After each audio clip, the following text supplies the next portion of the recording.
सालों पहले चंदन नगर के पास घने जंगल में बिसला नामक तांत्रिक रहता था। उसे अपनी विद्या और ज्ञान पर खूब घमंड था। उसका कहना था कि वो चाहे तो सभी को अपने काबू में कर सकता है। साथ ही तंत्र विद्या की मदद से किसी को जान से मारने की कला भी उसे खूब आती थी। उसी दौरान गांव के युवा एक एक करके गायब हो रहे थे। कुछ समय बाद ग्रामीण को समझ आया कि सभी जवान लोगों को तांत्रिक बिसला अपनी विद्या से काबू करके खत्म कर रहा है।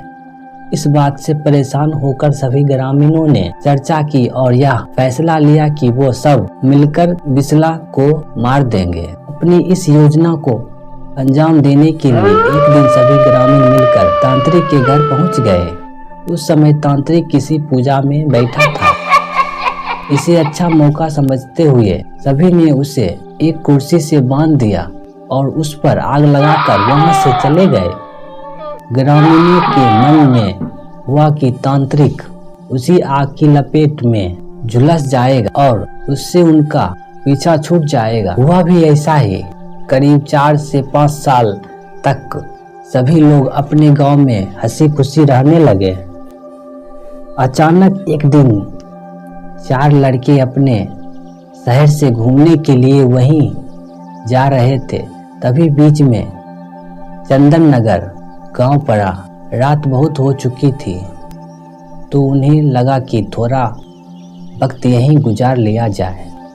चारों लड़के चंदन नगर के जंगल में ही रुक गए। उन्हें जंगल में कुछ घूमने का मन हुआ तो वो आगे बढ़ने लगे और बढ़ते बढ़ते तांत्रिक जहाँ रहता था वहाँ पहुँच गए। पूरे घर में मकड़ी के जाले लगे थे। तभी एक लड़के को आधी जली हुई कुर्सी नजर आई और वो बिना कुछ सोचे समझे उस पर बैठ गया। बैठते ही उसके अंदर तांत्रिक की आत्मा घुस गई। अब लड़का जोर जोर से चिल्लाकर कहने लगा कि अब मैं सबसे बदला लूंगा। पूरे गांव में आग लगाकर सबको जला दूंगा। अपने दोस्त को इस तरह का बर्ताव करते देख अन्य 3 लड़के डर गए और वहां से गांव की तरफ बढ़ने लगे। सुबह होते ही उन्होंने सरपंच से मुलाकात की और सारा किस्सा सुना दिया।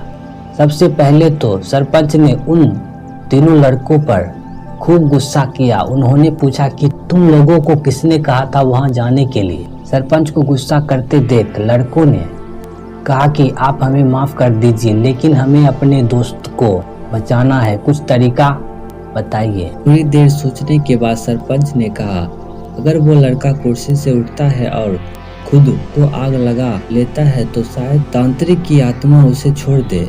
सरपंच ने ये बात कही ही थी कि जिस लड़के पर तांत्रिक का भूत घुसा था वो कुर्सी के साथ उड़ता हुआ गांव पहुंच गया।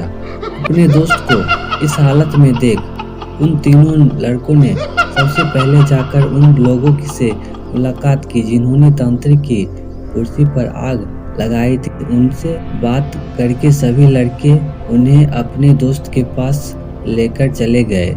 जैसे ही उनके दोस्त के अंदर बैठे तांत्रिक ने कुर्सी पर आग लगाने वाले को अपने सामने देखा। उसे बहुत गुस्सा आया। गुस्से में तांत्रिक कुर्सी से उठा और उन लोगों पर हमला करने लगा।